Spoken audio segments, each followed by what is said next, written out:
বাংলার স্বাধীনতা যুদ্ধের ইতিহাসে তাঁর স্থান স্বতন্ত্র। বাঙালির আবেগ, উষ্ণতা আর ভালোবাসা দিয়ে তৈরি তাঁর আসন। শুধু প্রতিবাদ, সংগ্রাম, আন্দোলনই নয়, আরো অনেক বেশি কিছু। তিনি একটি জাতির অভিজ্ঞান, ভীরুতার প্রাচীরে অসীম শৌর্যের অট্টহাসি, জীবনের বরণডালায় মৃত্যুঞ্জয়ী নৈবেদ্য। নেতাজি সুভাষচন্দ্র বসু। জন্ম 1897 আজকের দিনটাতে।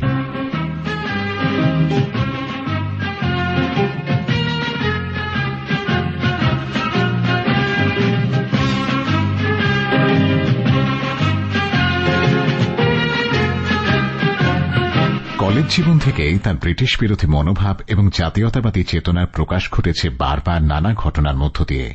সিভিল সার্ভিসের চাকরি ছেড়ে দিয়ে দেশের স্বাধীনতা আন্দোলনে ঝাঁপিয়ে পড়েন তিনি। বিদেশের মাটিতে গড়ে তোলেন আজাদ হিন্দ বাহিনী, এমন এক বাহিনী যা ধর্ম, বর্ণ, জাতপাতকে অনায়াসে অপ্রাসঙ্গিক করে দিতে পেরেছিল সেই সময়ও। বাহিনীর প্রতিটি সদস্যের একমাত্র লক্ষ্য ছিল স্বাধীনতা।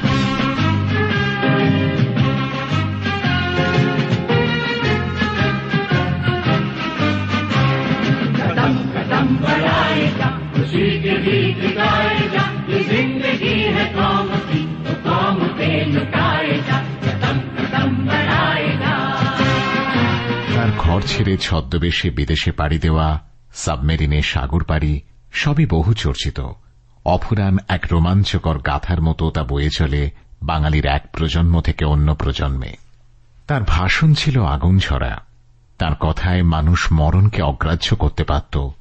ধনীরা নির্দ্বিধায় উজাড় করে দিতেন তাদের আজীবনের ধনসম্পদ। রক্তের বদলে স্বাধীনতার শিহরণ জাগানো মন্ত্র নিতান্ত ভীরুকেও আমূল নাড়িয়ে দিত। You know that I am always an optimist. Nevertheless, I must say that the response that I have received has exceeded my fondest expectations. I can only say in reply that I feel proud of you. Since the outbreak of the war in Europe and in East Asia, I have been saying repeatedly that we, the Indian people, could not have wished or even dreamt of a better combination of circumstances for helping us to achieve our liberty. When the world forces are helping us in this way, our task has automatically become very much easier than what it would have been otherwise. This fact should further strengthen our self-confidence and optimism and hearten us considerably in the fight that lies ahead of us.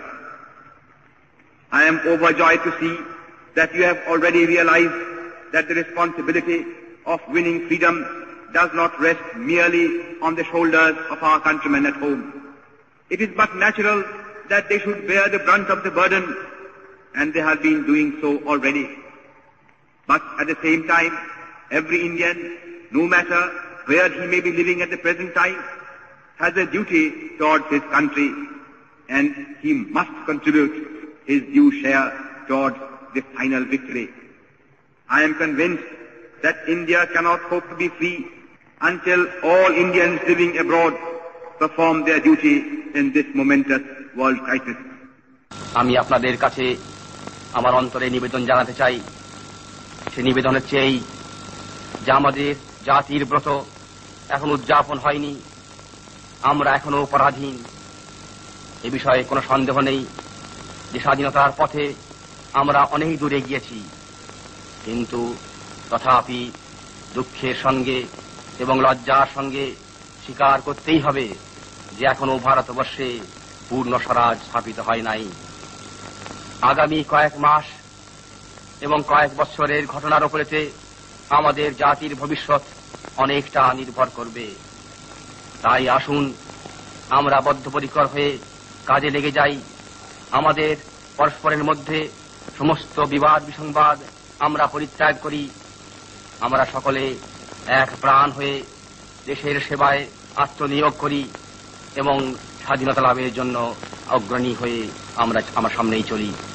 Only when the blood of freedom-loving Indians begins to flow will India attain her freedom. Inqilab Zindabad. Azad Hind Zindabad. Jai Hind, Jai Hind, Jai Hind. নেতাজির আদর্শ, তার স্বপ্ন এক চোখ থেকে ছড়িয়ে গেছে কোটি কোটি চোখের মণিতে। তাই আজও রাজনৈতিক, সামাজিক, প্রাতিষ্ঠানিক বহু ক্ষেত্রেই তার উপস্থিতির প্রয়োজন বড় বেশি করে অনুভূত হয়। তার আসন আজও শূন্যই রয়ে গেছে।